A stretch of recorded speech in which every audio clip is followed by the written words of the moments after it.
Hey guys, today's video again, I'm answering a lot of questions lately, but I thought it was time for me to start answering you guys' questions. My inbox was getting so full. So the question is, hey, my MCAT score sucked. I took it, I got a bad grade.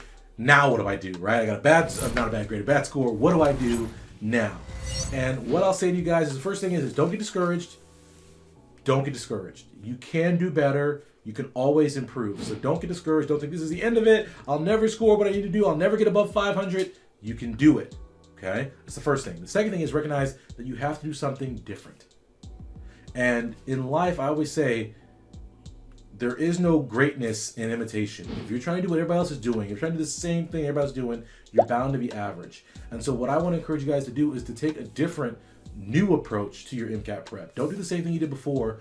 Do something different. Figure out what you did before and how you can make it different. And for me, this is the way I approach everything. I say, okay, what is everybody else doing?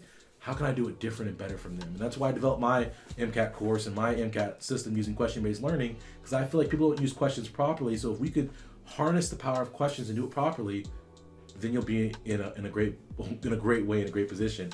So you can check out my webinar. I have a free webinar, 3 Secrets for Dominating the MCAT Without an Expensive Prep Class and Without the Stress. Totally free. You can check that out below. But that would be the second thing I would say is figure out a new approach, something you can do differently to improve your score. The third thing I'll say is whenever approach you choose to go with, make sure you are consistent. And if you are someone who's already taken the MCAT, I bet you're kicking yourself because there were moments, there were days, there were hours where you knew you should have been studying and you didn't. You had something scheduled to do in terms of studying and you didn't execute, right? You procrastinated. And so it was that lack of consistency of doing the work every day, and pushing towards that test date that cost you some points. And I want to encourage you in your next prep to be consistent. Put your time in day after day, week after week, making sure that whenever you schedule to study, you get that done. Get it done, because consistency, it wins, guys. It is highly important in your MCAT prep because it's so much material, you have to be consistent. As an extension of the consistency, what consistency allows you to do is to put lots of time in. And if you're someone who put prep time in and you didn't get the score you wanted, you're going to have to put more time in than you did before. Anyone who tells you otherwise is lying to you. Because to get a good score on the MCAT, if you don't know my formula for MCAT success, it's MCAT score is equal to quantity of time multiplied by the quality of the time. If you don't put in enough quantity of time, you don't put in enough time in your studying, your score will not improve. Your score will not be elite. Because the people who get really high scores in the MCAT, even though you may think they're geniuses and all that kind of things, no, they're highly disciplined people who know how to study. And so the quality of their time is good because they know how to study, but then they're disciplined and they put in that time, more time than what you put in. And the statistics bear that out when they did a couple studies looking at test scores and time people spent on standardized tests. And the more time people spent preparing for standardized tests, the higher their scores went up, right? So it correlates. So what you want to do is make sure that you're spending more time than you did before, and you'll see a rise in your score.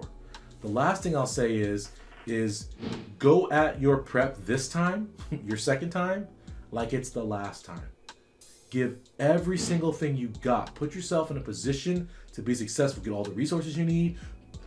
Empty out your schedule. Put in all the time you need to make this second attempt your last attempt. Because imagine how bad you feel right now, right after one mistake, right? When you took it, didn't go well. Imagine how devastated you're gonna be after 2 missteps or 3 missteps. Do you think you're really gonna get better? And we have a saying in anesthesia, when you're going to intubate, right? You put your blade in and you open the jaw up and then you slide your tube in there, is that if you can't get the tube in on the first pass, your second pass is only gonna be worse and your third pass is gonna be darn near impossible. So when we approach the airway, we make sure we make that first attempt count. You'll see anesthesiologists get very serious.